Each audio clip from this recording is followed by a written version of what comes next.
ज़मान सैयद ಮೊಹಮ್ಮದ್ ಶರೀಫ್ ಮದನಿ ದರ್ಗಾದ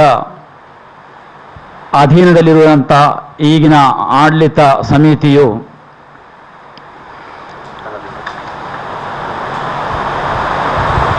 ಅನಧಿಕೃತವಾಗಿದ್ದು ಚುನಾಯಿತ ಪ್ರತಿನಿಧಿಗಳ ಬಹುಮತವಿಲ್ಲದೆ ತೋಳ್ಬಲ ಮತ್ತು ಹಣಬಲದ ಅಧಿಕಾರ ವಹಿಸಿಕೊಂಡಿದೆ.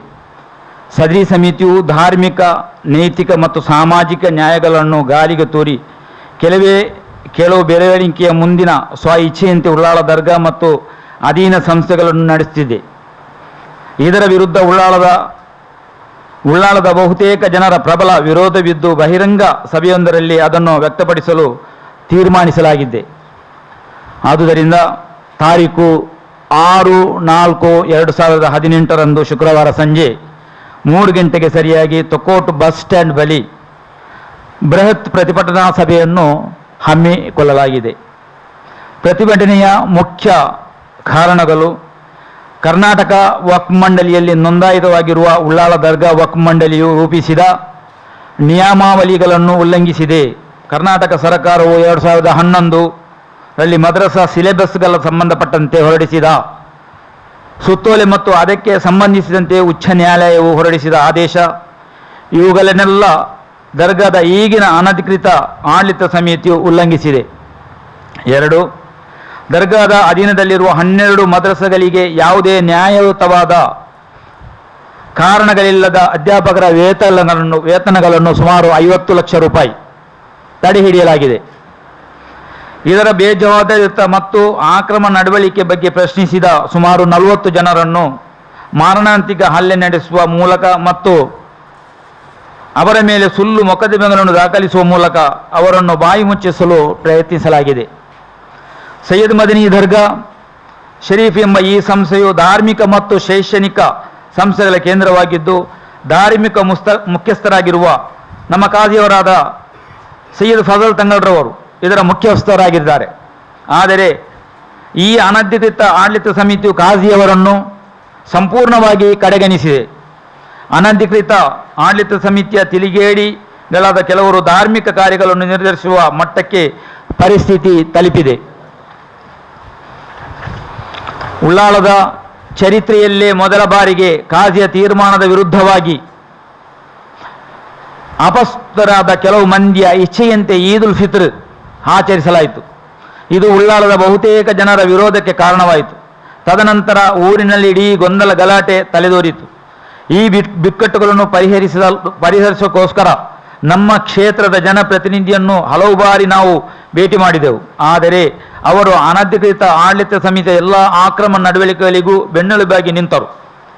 ನಮಗಾದ ಅನ್ಯಾಯದ ಬಗ್ಗೆ ಮತ್ತು ಈ ಆಕ್ರಮ ಆಡಳಿತ ಸಮಿತಿಯ ಬಗ್ಗೆ ಜಿಲ್ಲಾಧಿಕಾರಿ, ಸಹಾಯಕ ಜಿಲ್ಲಾಧಿಕಾರಿ, ಕರ್ನಾಟಕ ಸರ್ಕಾರದ ವಕ್ಫ್ ಸಚಿವರು ಮತ್ತು ಮುಖ್ಯಮಂತ್ರಿ ಇವರೆಲ್ಲರ ಕಚೇರಿಗಳಿಗೆ ದೂರು ನೀಡಿದೆವು. ದೂರುಗಳನ್ನು ಸೂಕ್ಷ್ಮವಾಗಿ ಪರಿಶೀಲಿಸಿದ ಅಧಿಕಾರಿಗಳು ಈಗಿನ ಆಕ್ರಮ ಆಡಳಿತ ಸಮಿತಿಯ ಅನಧಿಕೃತವೆಂದು ಹೊಸ ಚುನಾವಣೆಯ ಮೂಲಕ ಆಡಳಿತ ಸಮಿತಿಯನ್ನು ಆಯ್ಕೆ ಮಾಡಬೇಕೆಂದು ಮತ್ತು ಮದ್ರಸಾ ಸಿಲೆಬಸ್ ಬದಲಾವಣೆ ಮಾಡಿದ್ದು ಸರಿಯಲ್ಲವೆಂದು ತಕ್ಷಣವೇ ಜಾರಿಯಾಗುವಂತೆ ಮೊದಲಿನ ಪಠ್ಯಪುಸ್ತಕಗಳನ್ನು ಅಳವಡಿಸಬೇಕೆಂದು ಆದೇಶಿಸಿದರು. ಆದರೆ ನಮ್ಮ ಜನ ಪ್ರತಿನಿಧಿಯು ಇವರೆಲ್ಲರನ್ನು ದಾರಿ ತಪ್ಪಿಸಿ ಯಾವುದೇ ಕ್ರಮ ಕೈಗೊಳ್ಳದಂತೆ ಮಾಡಿದರು. ಇಂತಹ ಸನ್ನಿವೇಶದಲ್ಲಿ ಬಹಿರಂಗವಾದ ಪ್ರತಿಭಟನಾ ಸಭೆಯೊಂದನ್ನು ನಡೆಸದೆ ನಮಗೆ ಅನ್ಯ ದಾರಿಯಿಲ್ಲ. ಆದುದರಿಂದ ಉಳ್ಳಾಳದ ಹಲವು ಮೊಹಲ್ಲಗಳ ಒಕ್ಕೂಟ ಸಮಿತಿಯಾಗಿರುವ ಸೈಯದ್ ಮದನಿ ಮೊಹಲ್ಲಾ ಒಕ್ಕೂಟದ ವತಿಯಿಂದ ದಿನಾಂಕ 6/4/2018 ಸಂಜೆ 3 ಗಂಟೆಗೆ ಸರಿಯಾಗಿ ತೊಕ್ಕೋಟು ಬಸ್ ಸ್ಟ್ಯಾಂಡ್ ಬಳಿ ಬೃಹತ್ ಪ್ರತಿಭಟನಾ ಸಭೆಯೊಂದನ್ನು ಆಯೋಜಿಸಲಾಗಿದೆ. ಸದರಿ ಸಭೆಗೆ ಉಳ್ಳಾಳದ ಧಾರ್ಮಿಕ ಮತ್ತು ಸಾಮಾಜಿಕ ನ್ಯಾಯವನ್ನು ಬಯಸುವ ಎಲ್ಲರೂ ಭಾಗವಹಿಸಿ ಯಶಸ್ವಿಗೊಳಿಸಬೇಕಾಗಿ ವಿನಂತಿ. ಇದನ್ನು ತಾವು ತಮ್ಮ ಮಾಧ್ಯಮಗಳಲ್ಲಿ ಪ್ರಕಟಿಸಬೇಕಾಗಿ ತಮ್ಮಲ್ಲಿ ವಿನಮ್ರವಾಗಿ ವಿನಂತಿಸಿಕೊಳ್ತಾ ಇದ್ದೇನೆ.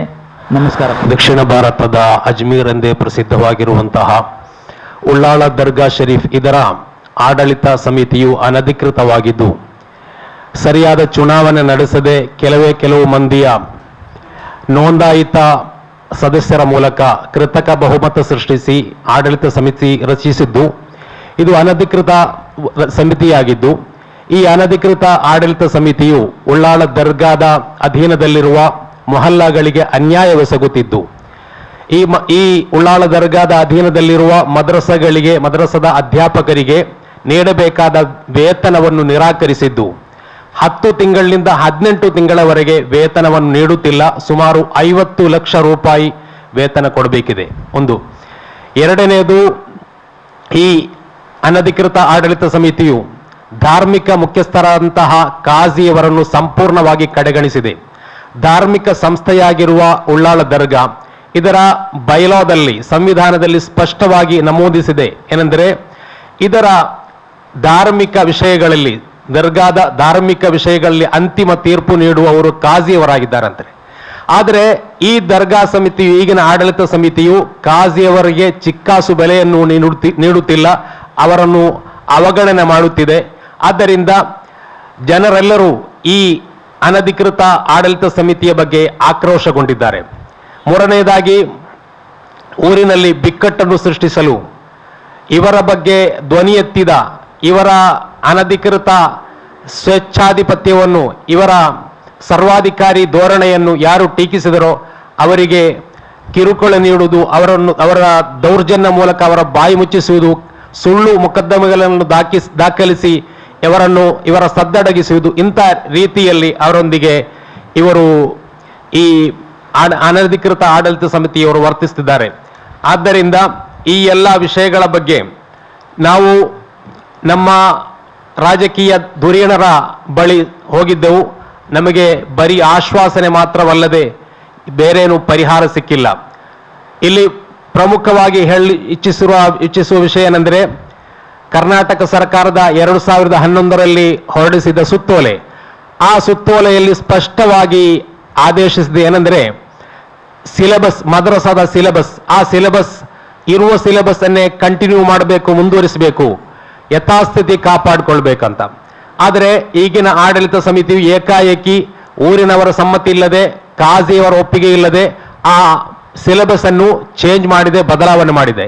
ಈ ಬದಲಾವಣೆ ಮಾಡಿದ ಪಠ್ಯಪುಸ್ತಕಗಳಲ್ಲಿ ಇಸ್ಲಾಂ ಧರ್ಮಕ್ಕೆ ಕೊಡಲಿ ಏಟು ನೀಡುವಂತಹ ಹಲವು ಮಾರಕವಾದ ಹಲವು ಪ್ರಮಾದಗಳು ಇದರಲ್ಲಿ ಬಂದು ಸೇರಿದೆ. ಆದ್ದರಿಂದ ಇಂತಹ ಪಠ್ಯಪುಸ್ತಕವನ್ನು ಹಿಂಪಡೆಯಬೇಕು, ಇದನ್ನು ರದ್ದುಗೊಳಿಸಿ ಮೊದಲನೇ ಪಠ್ಯಪುಸ್ತಕವನ್ನೇ ಜಾರಿಗೊಳಿಸಬೇಕು ಎಂದು ನಾವು ಹಲವು ಬಾರಿ ಇದೇ ಆಡಳಿತ ಸಮಿತಿಯವರಲ್ಲೂ ಮತ್ತು ನಮ್ಮ ಕ್ಷೇತ್ರಕ್ಕೆ ಒಳಪಟ್ಟ ಜನಪ್ರತಿನಿಧಿಯವರಲ್ಲೂ ಕೇಳಿಕೊಂಡಿದ್ದೆವು. ಆದರೆ ನಮ್ಮ ಈ ಮನವಿಗೆ ಯಾವುದೇ ಪ್ರತಿಕ್ರಿಯೆ ಸಿಗಲಿಲ್ಲ.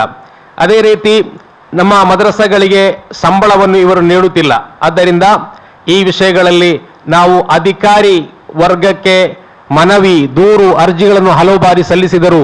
ರಾಜಕೀಯ ಧುರೀಣರಿಗೆ ಮನವಿಯನ್ನು, ಅದೇ ರೀತಿ ಅರ್ಜಿಯನ್ನು ಸಲ್ಲಿಸಿದರು, ಫಲಕಾರಿ ಆಗದೇ ಇದ್ದುದರಿಂದ ಈ ರೀತಿ ಒಂದು ಪಬ್ಲಿಕ್ ಪ್ರತಿಭಟನೆ, ಪಬ್ಲಿಕ್ ಪ್ರೊಟೆಸ್ಟ್ ಅನ್ನು ನಡೆಸಲು ತೀರ್ಮಾನಿಸಿದ್ದೇವೆ. ನ್ಯಾಯವನ್ನು ಬಯಸುವ ಎಲ್ಲ ಜನರು ನಮ್ಮೊಂದಿಗೆ ಕೈಜೋಡಿಸಿ ನಮ್ಮ ಈ ಪ್ರತಿಭಟನೆಯಲ್ಲಿ ಪಾಲ್ಗೊಂಡು ಯಶಸ್ವಿಗೊಳಿಸಬೇಕಾಗಿ ಕಾನೂನಾತ್ಮಕವಾಗಿ ಹೋರಾಟ ಮಾಡುತ್ತಲೇ ಇದ್ದೇವೆ.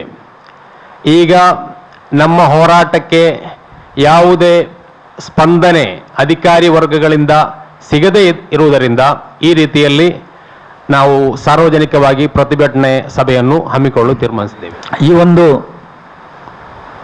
ಉಳ್ಳಾಳದಲ್ಲಿಂತಹ ಪರಿಸ್ಥಿತಿ ಬಂದದಕ್ಕೆ ನಾವು ನಮ್ಮ ಖಾಜಿಯವರ ತೀರ್ಮಾನವನ್ನು ತೆಗೆದೇ ಈ ಒಂದು ಕಾರ್ಯಕ್ರಮವನ್ನು ಮುಂದೆ ಹೆಜ್ಜಿಟ್ಟಿದ್ದೇವೆ.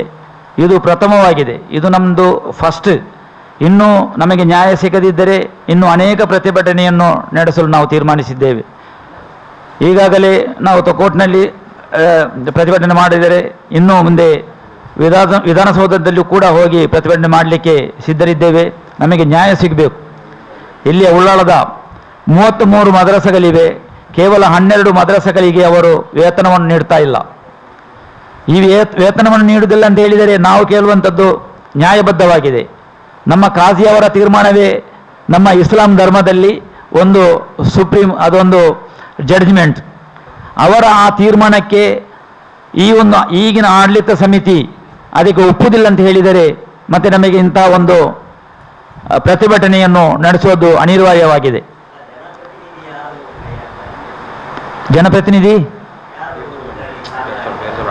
ಜನಪ್ರತಿನಿಧಿಗಳ ವಿಷಯವನ್ನು ನಾವು ಈಗ ಹೇಳುವುದಿಲ್ಲ. ನಮ್ಮ ಬೇಡಿಕೆಯನ್ನು ಮಾತ್ರ ನಾವು ಮುಂದಿಟ್ಟು ಈಗ ನಾವು ಪ್ರತಿಭಟನೆ ಮಾಡುವುದು. ನಮಗೆ ಜನಪ್ರತಿನಿಧಿಯವರು ಇದರ ಮೊದಲು ನಾವು ಎಲ್ಲ ಬೇಡಿಕೆಯನ್ನು ಅವರಿಗೆ ಇಟ್ಟಿದ್ದೇವೆ. ಅವರ ಗಮನದಲ್ಲಿ ಈ ವಿಷಯ ಗೊತ್ತಿದೆ, ಜಿಲ್ಲಾಧಿಕಾರಿಗೂ ಗೊತ್ತಿದೆ, ಕಮಿಷನರ್ ಇವರಿಗೂ ಗೊತ್ತಿದೆ, ಎಲ್ಲರಿಗೂ ಗೊತ್ತಿದೆ. ಆದರೂ ಕೂಡ ಅವರು ಒಳ್ಳೆಯ ಪ್ರಕ್ರಿಯೆಯನ್ನು ಮಾಡಿದರೂ ಕೂಡ ನಮಗೆ ಈ ದರ್ಗಾ ಆಡಳಿತ ಸಮಿತಿಯು ಯಾವ ರೀತಿಯಲ್ಲಿ ಈ ಒಂದು ನಮ್ಮ ಬೇಡಿಕೆಗೆ ಮಾನ್ಯತೆಯನ್ನು ನೀಡುವುದಿಲ್ಲ ಗೊತ್ತಾಗುವುದಿಲ್ಲ. ಅದಕ್ಕೋಸ್ಕರ ಈ ಒಂದು ಪ್ರತಿಭಟನೆಯನ್ನು ಮಾಡ್ತಿದ್ದೇವೆ. ಇದರ ಮೊದಲು ಮಿಲಾದುನ್ ರ್ಯಾಲಿಗೂ ಕೂಡ 2 ರ್ಯಾಲಿಯಾಗಿ ನಾವು ಉಳ್ಳಾಳದಲ್ಲಿ ನಡೆಸಿದ್ದೇವೆ. ಒಂದು ನಮ್ಮದೊಂದು ಸೈಯದ್ ಮದನಿ ಒಕ್ಕೂಟದಲ್ಲಿ ಪ್ರತ್ಯೇಕವಾಗಿ ಒಂದು ರ್ಯಾಲಿಯನ್ನು ನಾವು ನಡೆಸಿದ್ದೇವೆ. ಅದು ಬಹಳಷ್ಟು ಯಶಸ್ವಿಯಾಗಿದೆ. ಈಗಲೂ ಕೂಡ ಎಲ್ಲ ಜನಪ್ರತಿನಿಧಿಗಳು ನಮ್ಮ ಈ ಒಂದು ಇದಕ್ಕೆ ಅವರು ಮಾನ್ಯತೆಯನ್ನು ಕೊಟ್ಟು ನಮ್ಮ ಹಿಂದೆ, ನಮ್ಮ ಕಾಜಿಯವರ ಹಿಂದೆ ಇದ್ದಾರೆ. ಅದಕ್ಕಾಗಿ ನಾವು ಈ ಒಂದು ಹೋರಾಟವನ್ನು ಮಾಡ್ತಾ ಇದ್ದೇವೆ. ಇನ್ಶಾಲ್ಲ ಅವರಿಗೆ ಒಳ್ಳೆ ಮನಸ್ಸು ಬಂದರೆ ಎಲ್ಲ ಸರಿಯಾದ ರೀತಿಯಲ್ಲಿ ಮಾಡುವುದಾದರೆ ತೊಂದರೆ ಇಲ್ಲ. ನಮ್ಮ ಕಾಜಿಯವರು ನೋಟ್ ಮಾಡಬೇಕು, ನಮ್ಮ ಎಲ್ಲ ವಿಷಯದ ಬಗ್ಗೆ ಬೇಡಿಕೆಯನ್ನು ಈಡೇರಿಸಬೇಕು. ಹಳೆ ನಮ್ಮ ಯಾವುದು ಕಿತಾಬುಗಳಿದೆ, ಪುಸ್ತಕಗಳಿದೆ, ಅದನ್ನೇ ಕಂಟಿನ್ಯೂ ಮಾಡಲಿಕ್ಕೆ ಅವರು ಬದ್ಧರಾಗಬೇಕು ಅಂತೇಳಿ ಈ ಸಂದರ್ಭದಲ್ಲಿ ಹೇಳಲಿಕ್ಕೆ ಇಚ್ಛಿಸ್ತಾ ಇದ್ದೇನೆ.